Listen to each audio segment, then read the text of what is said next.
So hello everyone, good evening to all of you. तो देख सकते हैं एनएस स्कूल दोस्मा का नज़ारा आप लोग के दिखा रहे हैं। मिडिल स्कूल दोस्मा, राजकीय मध्य विद्यालय दोस्मा।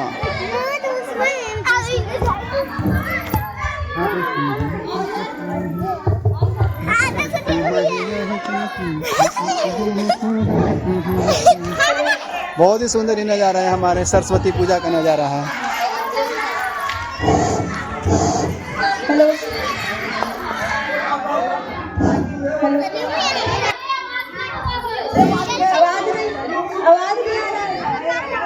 देखिए हम आ गए हैं माता रानी के नज़दीक।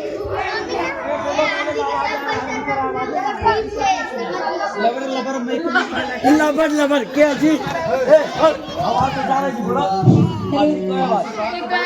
ये रहे राजकीय मध्य विद्यालय के बच्चे लोग। बहुत ही खूबसूरत दृश्य है।